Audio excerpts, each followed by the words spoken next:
Have you ever experienced sticker shock while going to the grocery store, or ever wondered what chemicals or hormones may be remaining in that package of hamburger you just bought?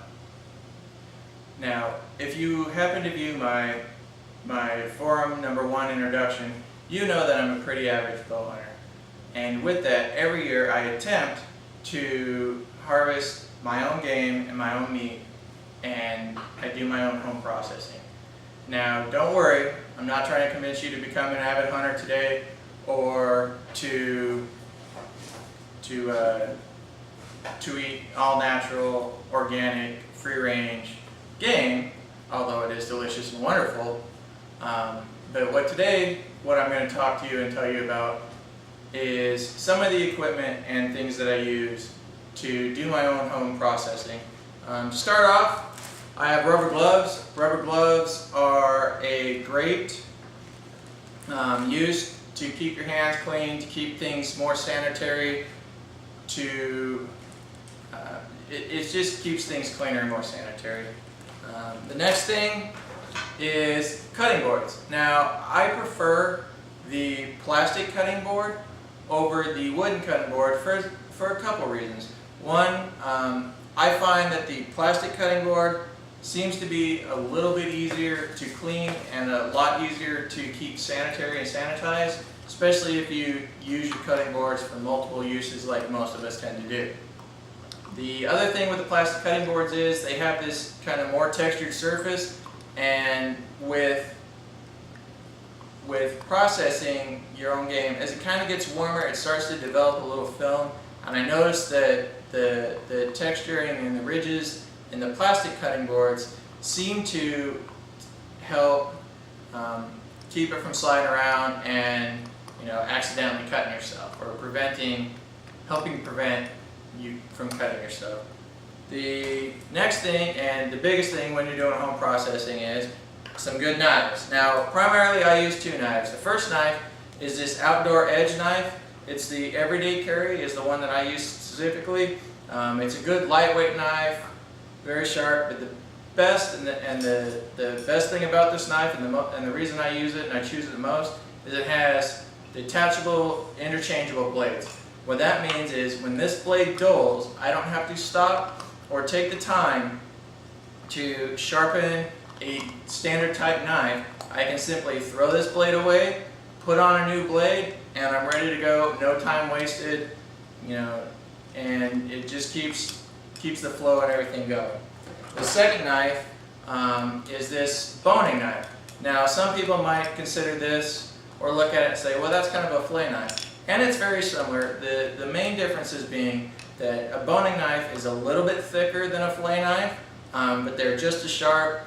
And I specifically use this one for doing trim work, and as well as cutting and shaping my steaks and roasts and everything to the exact size that I want. Now, once you got all that meat, you need something to put it in, and that's where bowls come in. I got a couple big bowls here. Now, the experts say that stainless steel bowls are the best. I don't have stainless steel bowls. These bowls work great. They're easy. They clean up easy. They're very nice looking. They're very sharp. A couple other things that I have that aren't in your everyday pantry or in your kitchen so much is I use a hatchet, a small hatchet, and a saw. Now, mainly I use these for doing cutting the ribs off the bone, as well as shank work, cutting and making shank steaks and things, or shank roasts and things of that nature. Now, I also have a small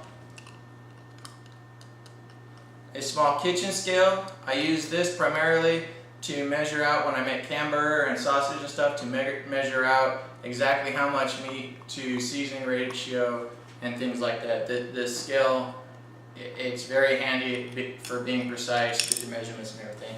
Now, once you got all that delicious meat and everything, you need some way to save it. Now, I choose a vacuum sealer for a couple of reasons. One, I find it to be the best way to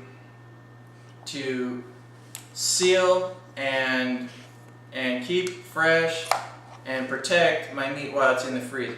The second thing is I find that the versatility of the vacuum sealer far outweighs butcher paper, and that you want to make a single little steak. This is the perfect thing. You can cut your bag right to that single steak size and slide it in there. Whereas butcher paper, you have this big excess roll of butcher paper, and you're out using your scissors and trimming it and things like that. And it's a lot bigger hassle than using the vacuum sealer. And the last thing, and kind of my workhorse and everything, is my big grinder back here. It's a 3/4 horsepower grinder. It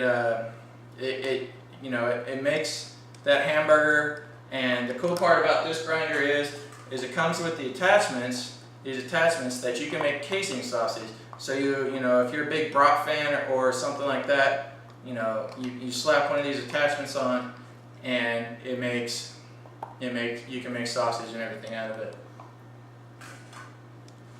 Okay, so I've just gone over and covered a few of the items that I use in my kitchen and everything when I do my home processing.